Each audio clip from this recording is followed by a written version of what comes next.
Bonjour mes frères et sœurs en Christ, que notre Dieu vous bénisse richement et vous donne vraiment cette grâce de demeurer dans sa présence et de lui accorder vraiment un temps de qualité.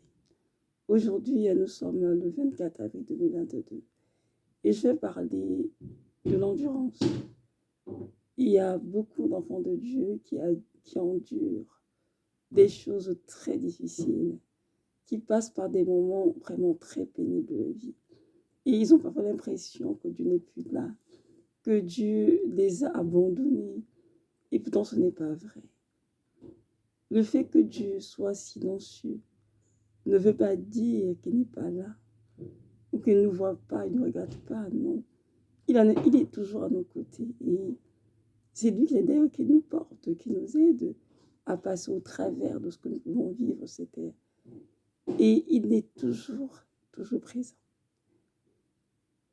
Nous devons garder à l'esprit que peu importe les circonstances difficiles par lesquelles nous pouvons passer, peu importe la méchanceté des uns des autres envers nous, peu importe les paroles remplies de haine et de violence qui peuvent être dites sur nous, nous devons savoir que notre Dieu est toujours assis sur son trône.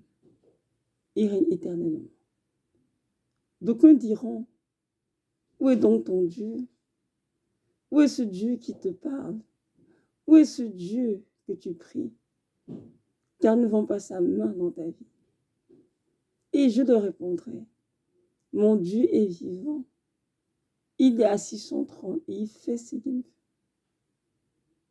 Sachez très bien que tous les hommes de Dieu passent pas des moments difficiles. Et d'ailleurs, l'apôtre Pierre a dit ceci,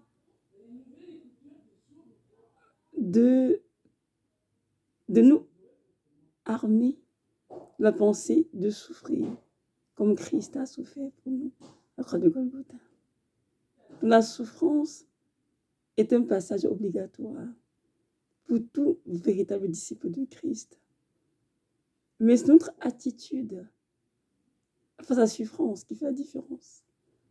On peut souffrir et rester amer. On peut perdre la foi. On peut aller se construire dans le monde, dans le péché. Mais on peut aussi souffrir, mais demeurant en Christ, enraciné, fondé dans l'amour que nous professons, porter du fruit dans la souffrance et vitalement continuer d'espérer en Christ et marcher par la foi, non pas la vue. Il y a beaucoup d'enfants de Dieu qui passent des moments difficiles et ces moments requièrent vraiment un degré extraordinaire de patience. La patience. Parce que Dieu a dit, j'agirai, mais en mon temps. Et lorsque ça va encore arriver, on a l'impression que c'est long que Dieu ne fait rien. Ce n'est pas vrai. L'apôtre a dit ceci, de voir comme un sujet complet les épreuves que nous passons, afin que la patience accomplisse parfaitement son œuvre en nous. C'est-à-dire que l'épreuve est là pour un but, pour accomplir quelque chose dans nos vies. Et que ce soit accompli. Autrement, l'épreuve ne prendra pas fin. L'épreuve a une durée déterminée au Seigneur. L'épreuve a un temps fixé auquel il va prendre fin. Mais il faudrait que ce temps-là puisse s'écouler. Parfois, on est tout simplement, comment dirais-je, à bout. On a besoin de force d'avancer. On a l'impression que, malgré notre foi, notre espérance, malgré les promesses du Seigneur, on ne voit rien. Mais attention, il est là. Il a notre travail. Que nos yeux le voient ou pas, il est bel et bien là. Ce matin, je m'ai exhorté à garder les yeux de mon âme fixés sur sa sainte volonté. Il m'a dit, n'aucun sacrifice qui peut te comparer à cela. Comme vous le savez tous, ça fait des années que je suis malade.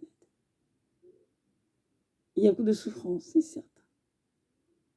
Il y a beaucoup d'incompréhension parfois aussi.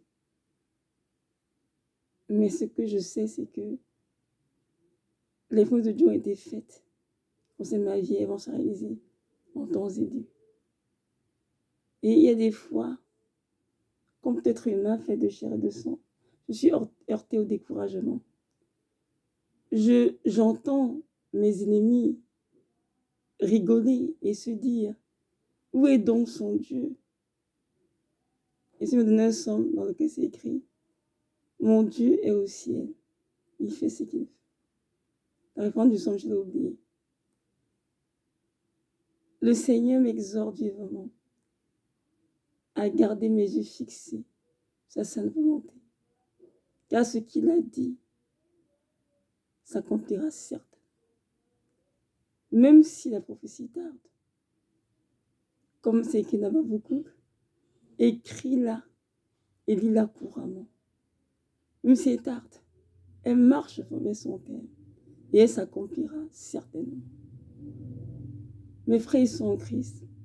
Je sais qu'il y a plusieurs parmi vous qui vivent des choses difficiles, même pire que les miennes. J'aimerais juste vous encourager, vous aussi, à garder les yeux de